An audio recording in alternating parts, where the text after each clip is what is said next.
આ દિવસોમાં ખેડૂત નેતા રાજુ કરપડાની સંકલ્પ યાત્રા ચાલી રહી છે। ખેડૂતોના વીજળીનો મુદ્દો હોય, દેવા માફીનો મુદ્દો હોય કે કરદાનો મુદ્દો હોય, તે મુદ્દે રાજુ કરપડા આ યાત્રા લઈને નીકળ્યા છે તેવો તેમનો દાવો છે। તો બીજી તરફ થોડા સમય પહેલા આમ આદમી પાર્ટી દ્વારા પણ પ્રવીણ રામના નેતૃત્વમાં ગીર સોમનાથથી કિસાન બચાવ યાત્રા નીકળી હતી અને આ યાત્રામાં પણ આ જ પ્રકારના મુદ્દાઓ જોવા મળ્યા હતા। ત્યારે આજે આમ આદમી પાર્ટીના યુવા નેતા બ્રિજરાજ સોલંકી પત્રકાર પરિષદ કરી રહ્યા હતા। વાત હતી ખેડૂતોના મુદ્દાઓને લઈને।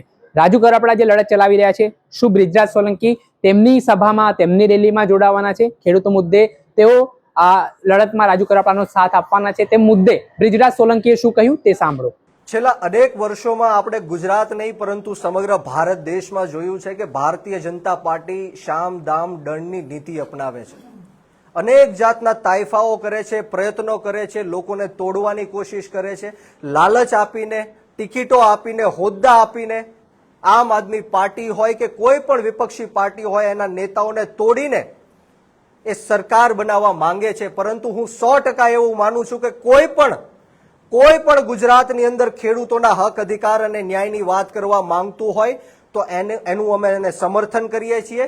અમે ખેડૂતોના હક અધિકાર અને ન્યાય માટે નીકળ્યા છીએ। જે રીતના પંજાબ અને દિલ્હીની અંદર હેક્ટર દીઠ 50,000 રૂપિયાનું વળતર આપવાનું કામ જે કેજરીવાલ સાહેબ અને અરવિંદ કેજરીવાલ સાહેબ અને આમ આદમી પાર્ટીએ કર્યું છે, ખેડૂતોની સાથોસાથ ખેત મજૂરોને પણ સહાય આપવાનું કામ કર્યું છે, 24 કલાક મફતમાં વીજળી ખેડૂતોને આપવાનું કામ કર્યું છે। પંજાબની અંદર પણ અનેક જાતના કામો ખેડૂતો માટે થયા છે। એ જ કામો હવે આમ આદમી પાર્ટી ગુજરાતમાં પણ કરવા જઈ રહી છે।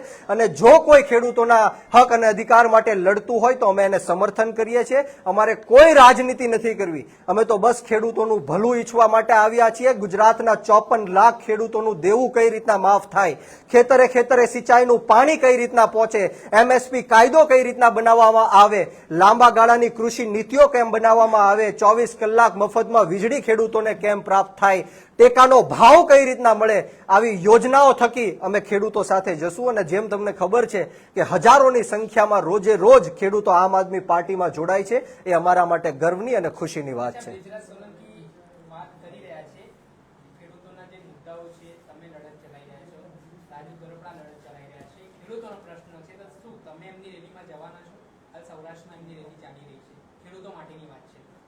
અત્યારે હાલ જે રીતના રાજુભાઈ પોતાની રેલીઓ કરી રહ્યા છે એ બિન રાજકીય રેલી છે।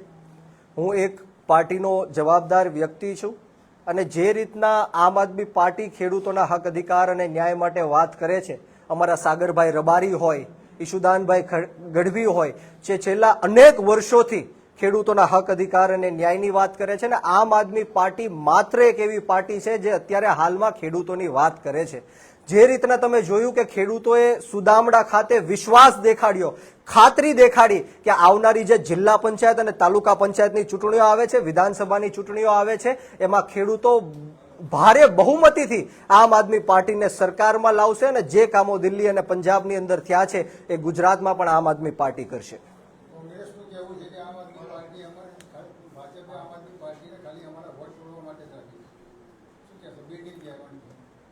મારે કોઈને કઈ કહેવાની જરૂર એટલા માટે નથી કારણ કે ગુજરાતની અંદર ગુજરાતની જનતાને જે વિસાવદરના ઇલેક્શન પછી રિઝલ્ટ આવ્યું ત્યારે લોકોને ખબર પડી ગઈ કે ભારતીય જનતા પાર્ટીને જો કોઈ હરાવી શકે એમ હોય તો એ માત્ર ને માત્ર આમ આદમી પાર્ટી હરાવી શકે।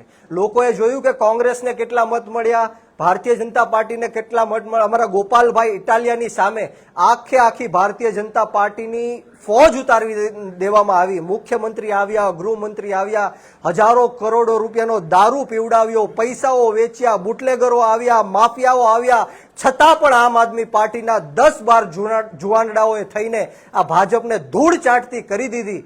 એટલા માટે ગુજરાતની જનતા અત્યારે આમ આદમી પાર્ટીને સ્વીકારે છે અને આવનારા દિવસોમાં આપ સૌને એનું પરિણામ ચોક્કસપણે દેખાશે। આપણે સાંભળ્યા હતા આમ આદમી પાર્ટીના નેતા બ્રિજરાજ સોલંકી. તેઓ કહી રહ્યા છે કે હું રાજકીય પાર્ટી સાથે સંકળાયેલો છું. રાજુ કરપડાનું આંદોલન એ બિન રાજકીય રીતે છે, એટલે હું હોદ્દા ઉપર હોવાથી હું તેમની સાથે જોડાઈ ના શકું, પરંતુ તેમને સમર્થન હું ચોક્કસથી કરું છું. જે ખેડૂતો મુદ્દે તેઓ લડત ચલાવી રહ્યા છે અને આગામી સમયમાં જેમ પંજાબમાં તેમની સરકારે કામ કર્યા છે તે મુજબ ગુજરાતમાં કામ થાય તે માટેની વાત તેઓ કરતા નજરે પડ્યા છે. દર્શક મિત્રો, આવા જ નવા વિડીયો સાથે આપણે માહિતગાર કરતા રહીશું, એટલે નવજીવન ન્યૂઝ જોતા રહો.